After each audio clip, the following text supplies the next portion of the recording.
Welcome to the Glendora Historical Society Museum. My name is Karen Cullen. I'm a retired teacher from Glendora, and we're going to have a short tour today. Old fire department from Glendora, which was built in 1913. And we're starting with the very first people who lived where we are now, and they were the Native Americans. They lived here, several thousand years ago, and inside this case are artifacts, stone pestles, and you probably learned about those a little bit in school. Those were found in Glendora in somebody's backyard. And so that shows us that there were people here before the early settlers, and that's what we're going to be talking about next, are the early settlers. But before we do, I want you to look up here.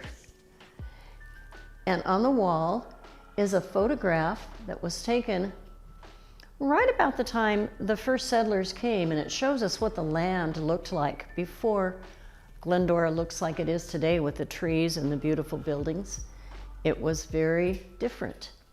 The first permanent settlers who came to this area were two gentlemen from the South. They had both been in the Civil War. Mr. Bender is over here, and his friend, William B. Cullen, is here, and William Cullen's wife, Mary Alice Fitzgerald Cullen, is there. And they decided after the war was over that they would come west. They flipped a coin to decide whether they would go to Texas or whether they would go to California, and the California side won.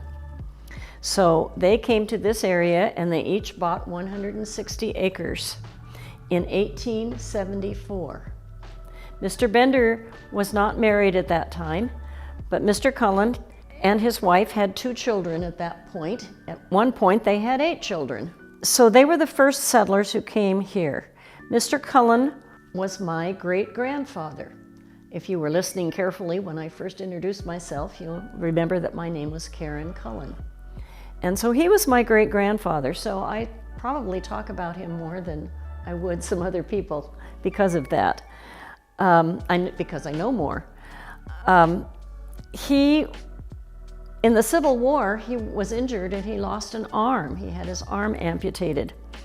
So he was an adventurer in a new land with only one arm. So his wife helped him a lot. The women pioneers were very important in the early days. One of the things Mr. Cullen did in the early days, he became the postmaster. And this piece of furniture here was originally for people to keep their spools of thread when they had a store, in the general store. They would sell their thread and it would stay in the drawers. Well, so I don't know how he acquired this, but Mr. Cullen used this to keep people's mail in. And he kept it on his front porch. And then he would go to get the mail in the Chino area and bring the mail here, and people would come to his house to pick up their mail. And that's pretty interesting, I think. This piece of paper here is not the original, it's a copy. But it shows how much he paid in taxes. Your parents have to pay taxes.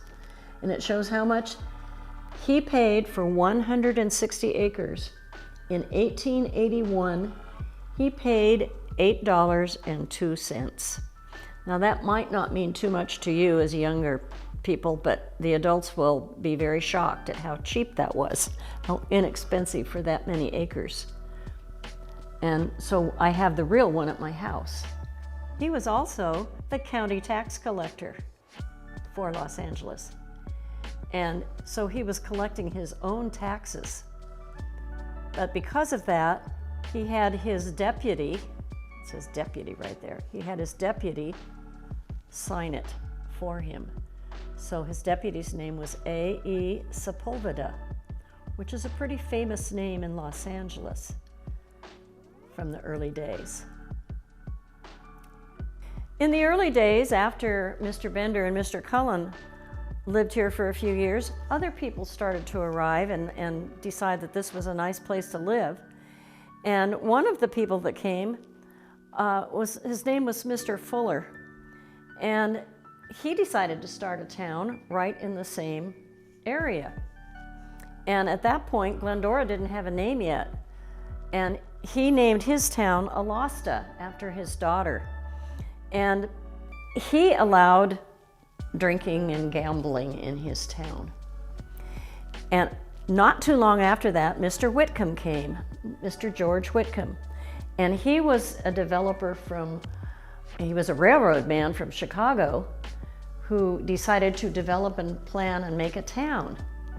So he named the town Glendora, and his organization skills, and he was a strict religious man, and he did not believe in drinking and gambling, so he wasn't going to allow that in his town. And so after a few years, Alasta failed and just kind of crumbled away and became a part of what was to become Glendora.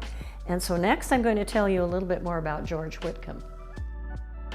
George Whitcomb and his wife, Leodora, came to what is now Glendora in the early 1880s, 1883, 84. And George liked it so well here, he decided to start a town. And he became the first real estate man in Glendora. He named his company, the Glendora Land Company, and he convinced the railroad people to build the tracks that were coming to Los Angeles to bring them right through his new town. So people would come by train to visit, and then they would want to stay and buy property from him. So he came here. This little area is made to look like George Whitcomb's office, and all of the things in it belong to George Whitcomb. His safe is right here, and the safe is kind of fun because we don't know what's inside the safe.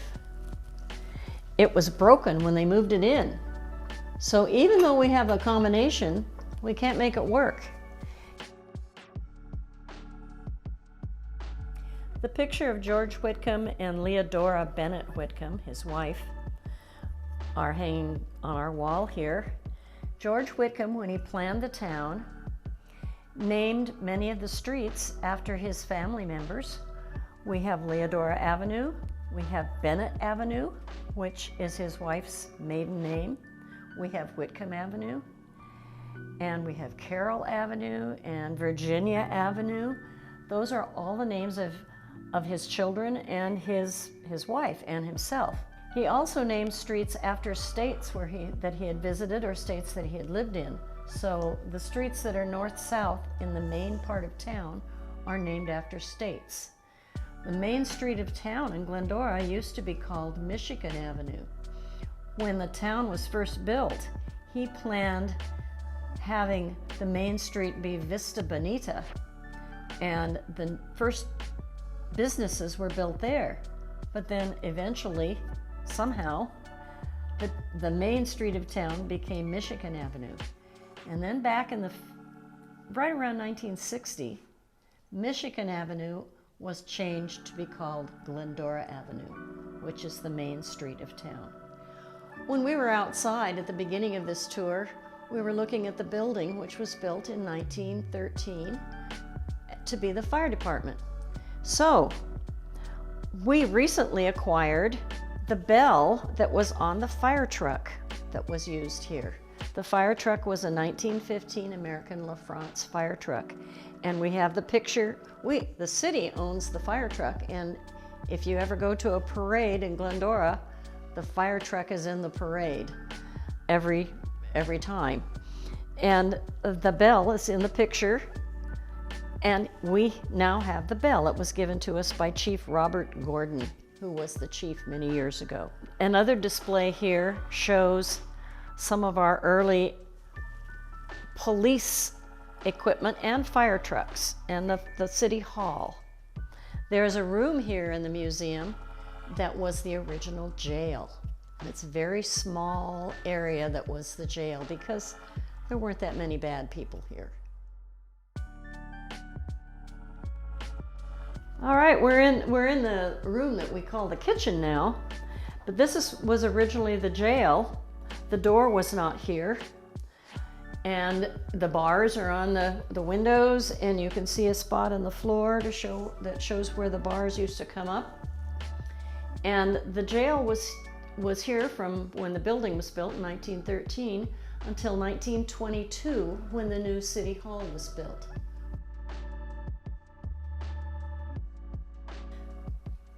The first school in this area is in this photograph, and it was way back in the 1880s.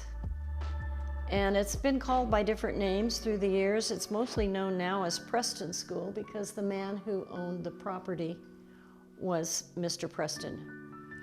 And this building still is standing today. It's not where it was originally.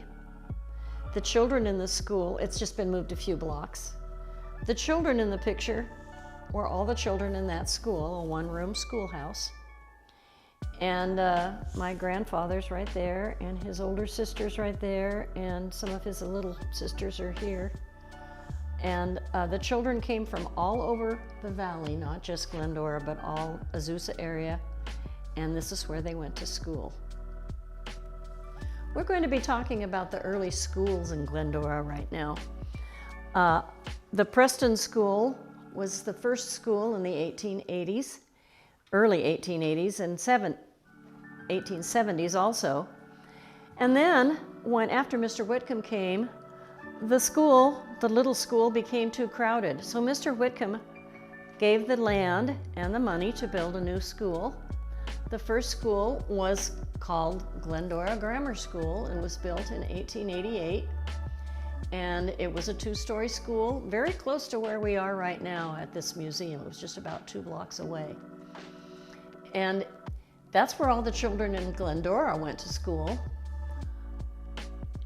But after a while, it became too crowded, and 2 more schools were built, and the original school was torn down. And one of the schools was built right where Glendora Grammar School was. And that's the school in this bottom picture.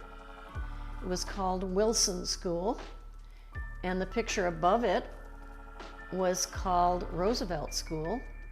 Originally, they were called North School and South School, but as you can see in the picture, they're very similar in their appearance. The schools don't exist anymore because the town grew, and they needed more schools and built more schools, and these original schools just weren't safe enough for the children to be in anymore. So the schools were torn down and the land was sold, and we have now in Glendora 5 schools, but we don't have Wilson School or Roosevelt School anymore. In Glendora, the high school was called Citrus High School, and it is in one of these pictures. And Citrus High School had students from Azusa, Covina, Glendora, Claremont, Monrovia, Duarte. It had many students from all over the valley come to high school. And in the 60s, Azusa High School was built in Azusa, and Glendora High School was built in Glendora, and Covina had their own high school. So Citrus High School did not exist as a high school anymore.